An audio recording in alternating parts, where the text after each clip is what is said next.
ESPN FC on ESPN Plus is presented by the all-new Honda CR-V Hybrid. Ian Darke. Well, look at those glasses. There's a lot going on there. I'll say that's rivaling Jules's picture. Wow. It's giving us the team of the tournament. Talk us through it, Ian. Well, I can't believe you've dug up that picture again. I quite like it. Anyway, well, I think everybody agrees on Emi Martinez in goal, penalty heroics and the brilliant save near the end, etc., etc. Hakimi, fantastic for Morocco. John Stones, well, some people will argue, I thought he didn't put a foot wrong in this World Cup and was elegant itself. Gvardiol, superb young defender for Croatia. Even if Messi showed him up once, he was brilliant the rest of the tournament. Now, there's the interesting selection, I suppose, for a lot of people. The best left-back I saw in the tournament was this lad, Aziz Behic, who plays for Dundee United and Australia. And I can't think of anyone who played at left-back who was better than him in the tournament. Enzo Fernandez and Amrabat of Morocco, who was outstanding. Couldn't improve on those two, and I think those two even keep Modric out of this little lineup anyway. And the rest of them really, Messi and Mbappe, of course.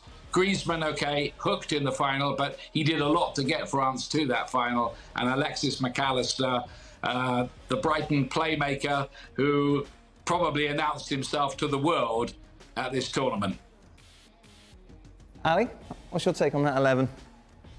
Trying to not look at the photo more on me. Well, yes, it's very distracting.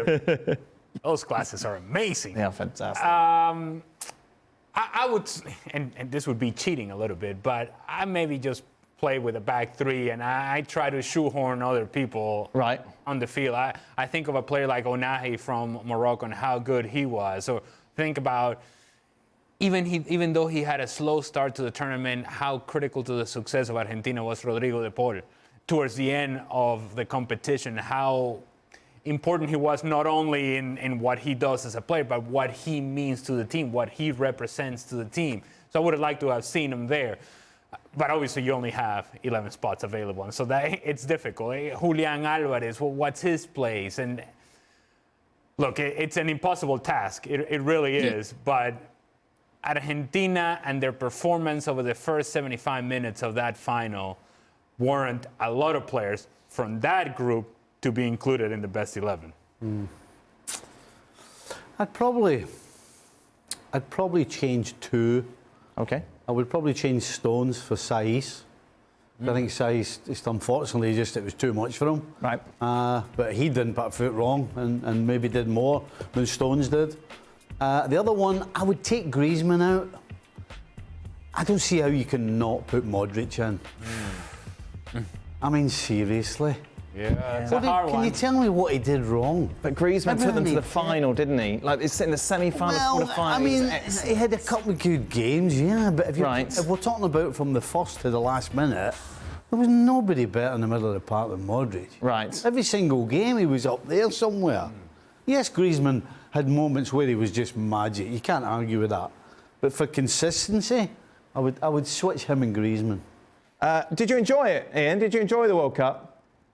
Yeah, I did. I mean, you know, obviously it is a contentious destination, and you can argue, you know, that maybe the World Cup should never have been there. That's, I think, another issue. When it came down to it, as a festival of football, it was fantastic. It was a great World Cup. I don't think it was the best ever World Cup, but it was the best ever final.